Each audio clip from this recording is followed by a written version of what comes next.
अथो जटम उपायातम नृदेवं प्रणतं पुरः सपर्यया परगृह्णात् प्रतिनन्द्यानुरूपाय। अथो जटम उपायातम नृदेवं प्रणतं पुरः सपर्यया परगृह्णात् प्रतिनन्द्यानुरूपया। अथो जट पायातं नृदेवं प्रणतं पुरः सपर्या पर्यगृह्णात् प्रतिनन्द्यानुरूपया। Synonyms, translation and purport by His Divine Grace A.C. Bhaktivedanta Swami Srila Prabhupada. Srila Prabhupada ki jai. Atha, then, Uttajam, the hermitage, Upayatam, approached, Nrdevam, the monarch, Pranatam, bowed down, Pura, in front, Saparyaya, with honor. Parya Granath received him, Pratinandya, greeting him, Anurupaya, befitting the king's position. Translation. Seeing that the monarch had come to his hermitage and was bowing before him, the sage greeted him with great benediction and received him with due honor. Purport. Emperor Swayambhu Manu not only approached the cottage of dried leaves possessed by the hermit Kardam, but also offered respectful obeisances unto him. Similarly, it was the duty of the hermit to offer blessings to kings who used to approach his hermitage in the jungle. Say the Mangalacharan. Om Ajnanatimirandhasya Jnananjana Shalakaya Chakshunmilitam Yena Tasmai Shri Guruve Namah. Namam Vishnu Padaya Krishna Pristhaya Bhutale Srimate Bhakti Vedanta Swami Nityanamine. Namaste Saraswati Deve Gauravani Pracharine Nirvishesha Shunyavadi Paschata Deshatarine Shri Chaitanya Manobhishtam Sthapitam Yena Bhutale Swayam Rupa Kadamahyam Dadati Sapadantikam Vandeham Shri Guru Shri Jutapada Kamalam Shri Gurun Vaishnavamscha Shri Rupam Sagrajatam Sahagana Raghunathanvitam Tam Sajivam Sadvaitam Savadhutam Parijana Sahitam Shri Krishna Chaitanya Devam Shri Radha Krishna Padan Sahagana Lalita Shri Vishakhan Vitamscha He Krishna Karuna Sindhu Deenabandhu Jagatpate Gopesha Gopika Kanta Radha Kanta Namastute तप्त कांचन गौरांगी श्री राधे वृंदावनेश्वरी वृषभानुसुते देवी प्रणमामि हरिप्रिये वाञ्छाकल्पतरुभ्यश्च कृपा सिन्धुभ्येव च पतितानां पावनेभ्यो वैष्णवेभ्यो नमो नमः। जय श्री कृष्ण चैतन्य प्रभु नित्यानंद श्री अद्वैत गदाधर श्रीवासादि गौर भक्तवृंद हरे Krishna Krishna Krishna Hare Hare Hare Ram Ram Ram Hare Hare.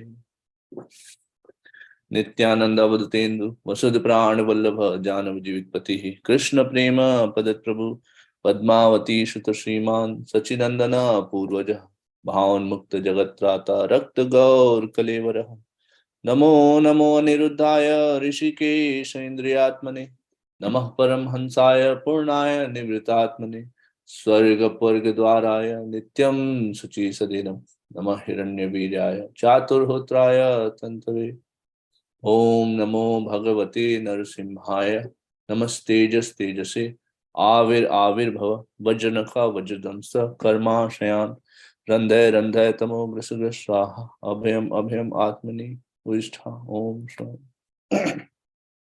Hare Krishna.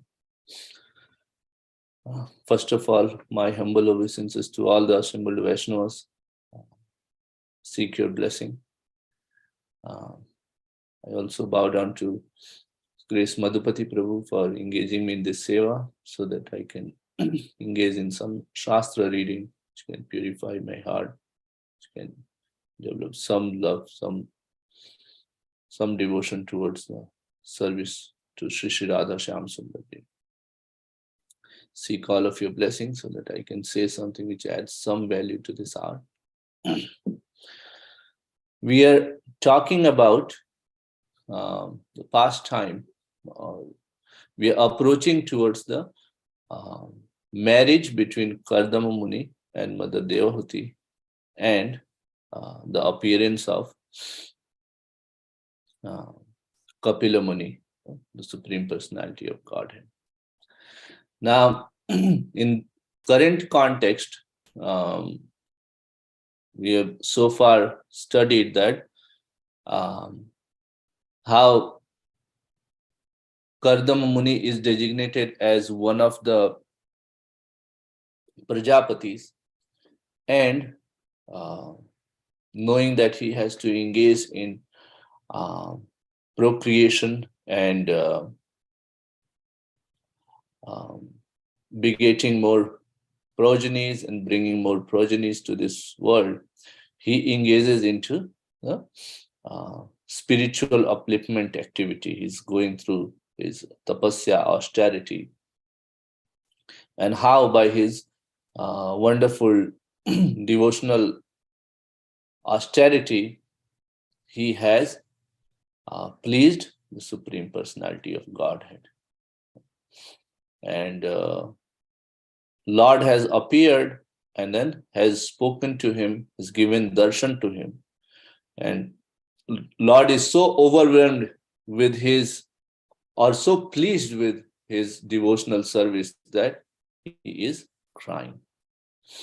And then with those tears, there's a beautiful sarovar, a pond which is created named Bindu Sarovar. And on that bank, he has his hermitage or his kutia. And Lord told Kardama Muni that Swayambhuva Manu will come and offer his daughter to you, and please accept her. So now we see that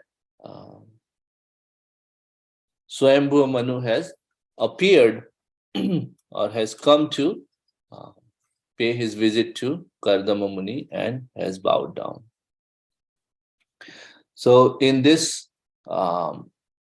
particular verse, there are few important words. First is Uttajam. Uttajam is the hermitage or the dwelling of the rishis, which is very simple. It's made of generally a leaf, straws, wooden sticks. So very simple, humble dwelling. Okay, and that's where Swayambhuva Manu is coming. Who is being referred to in this verse as Nridevam. Nridevam is the monarch, or if we go towards Sandhi Vichhed, Nra is Nara, means people in general, and Devam is the Ishvara or the controller. So on one side we have a very humble, a rishi who has a very humble dwelling. On the other side there is the monarch of the entire universe. It's not that for one county, country, or earth. He's the monarch of the universe. And then he is coming, and he is offering his obeisances, and he is about to offer his daughter. So from this, we can understand that the real wealth here is not the material wealth, because the kind of wealth Swayambhu Manu had, that his chariot was made of jewels, and wherever his chariot will go, we'll read in the later verses and chapters, that wherever Swayambhu Manu's chariot will go, the those people with bad mentality, they will be actually scared, and then they will run off. What Krishna says, that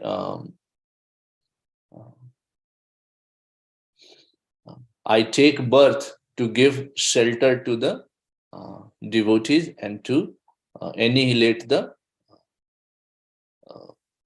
duskritina, annihilate the demons.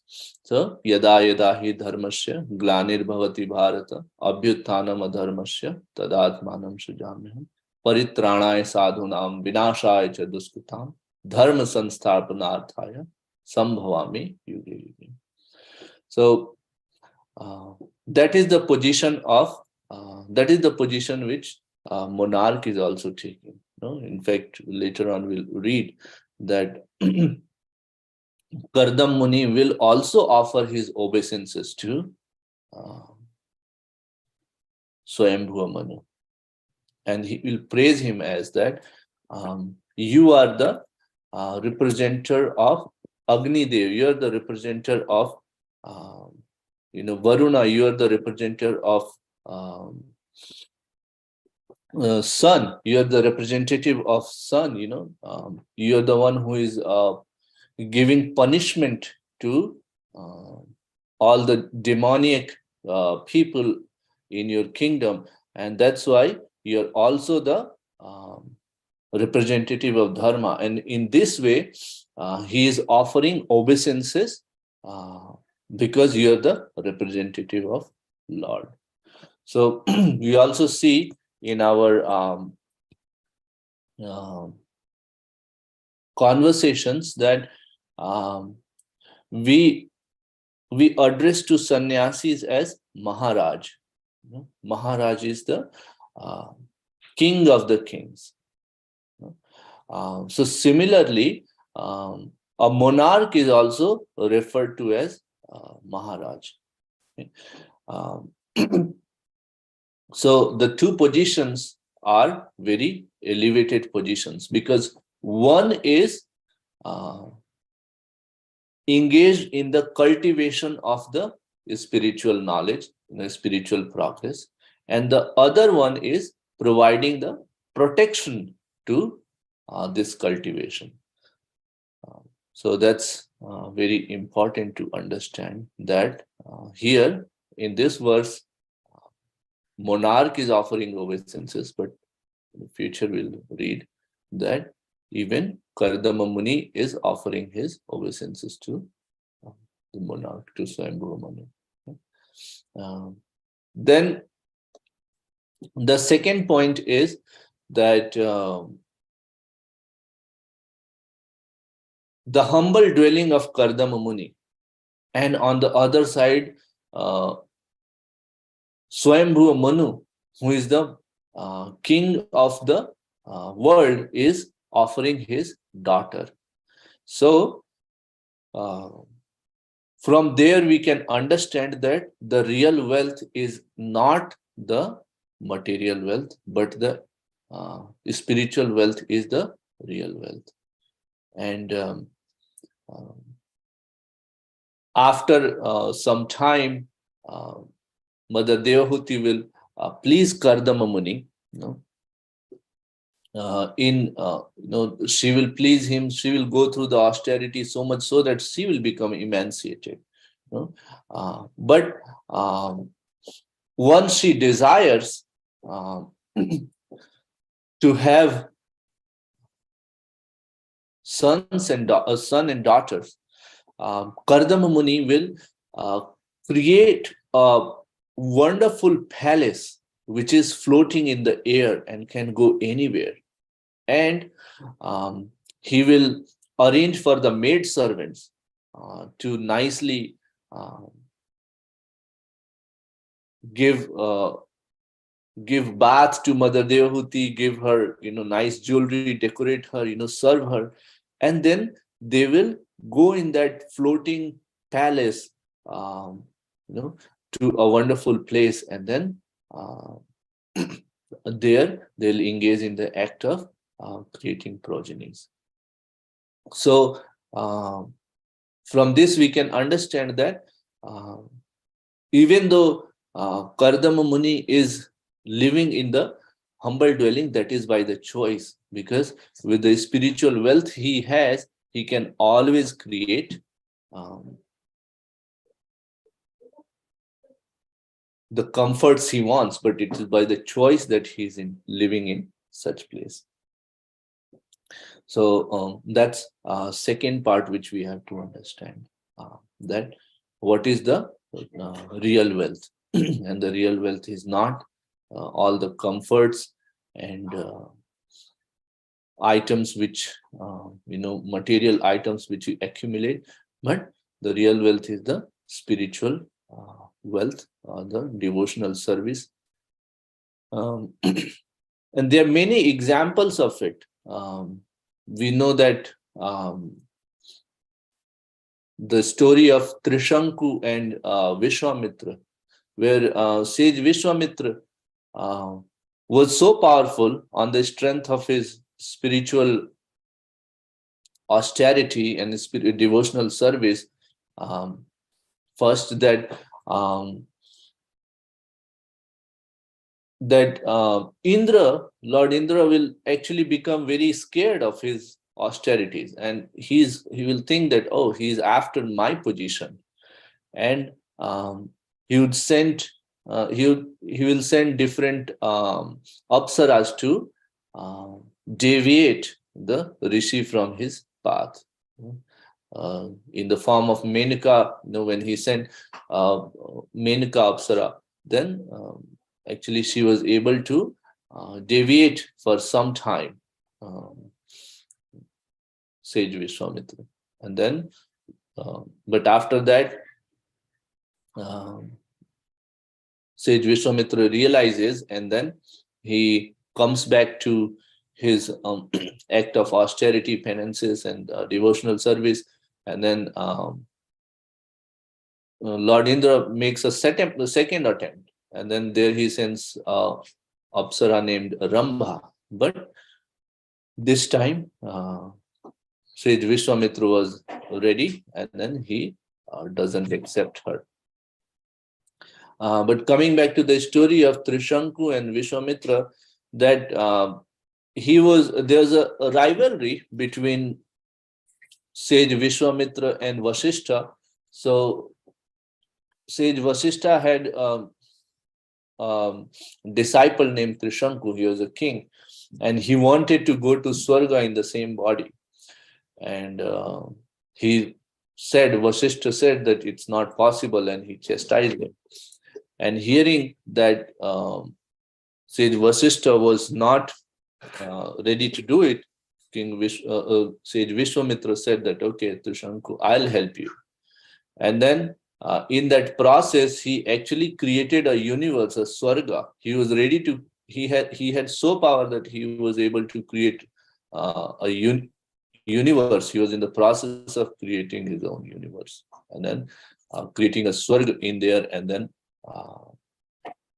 sending Trishanku to that.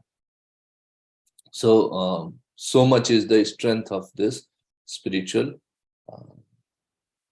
wealth. But at the same time, we have to be very careful that this spiritual activity and the spiritual wealth should not be used towards material gains, because once it is used, it is, though it is called as, it's a atal dhan, it's a permanent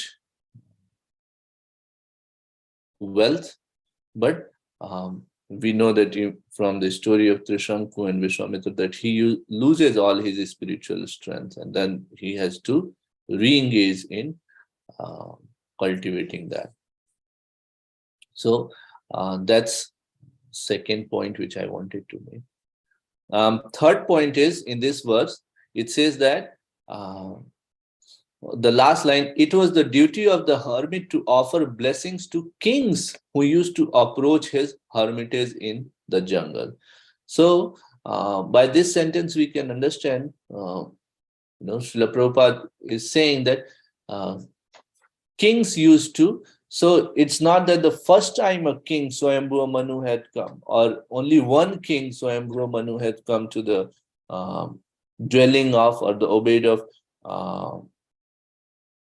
abode of Kardama Muni. Many kings would visit, and this was many kings would visit, and then he will receive them.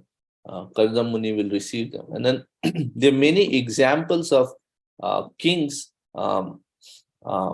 There's a synergy between these two classes of men. In fact, not just these two classes. All the four varnas and ashramas were actually in synergy, in synchronization, and were there for the benefit of each other, and to help in the progress of the spiritual progress of each other. Krishna says in Bhagavad Gita that Chaturvarnam Maya Shishtam Guna Karma Vibhavasam. So it's something which is created by Krishna. Even in this chapter, we'll see later on, once Kardama Muni starts praising Swayambhuva Manu, he will say that, Bhagavat Rachita, this Varnashrama Dharma is something which is Bhagavat Rachita. Hence it is created by Krishna. And it is created for the mutual coexistence, mutual progress of all the living entities. It is the duty of the Brahmanas to focus on cultivation of the spiritual progress. It is the duty of Kshatriya to provide protection to the Brahmanas who are engaged in spiritual cultivation. It is the duty of Vaishya to provide the things, items necessary, and then in the protection of the cow, engagement in krishi, so producing, so that the society can be sustained, and then each spiritual progress engagement can continue. And it is the duty of the Shudra to help all these other three classes of men into their act. Srila Prabhupada actually mentions that this is something which has deteriorated, this Varnashrama Dharma, because of the influence of Kali Yuga, because of the ruling by the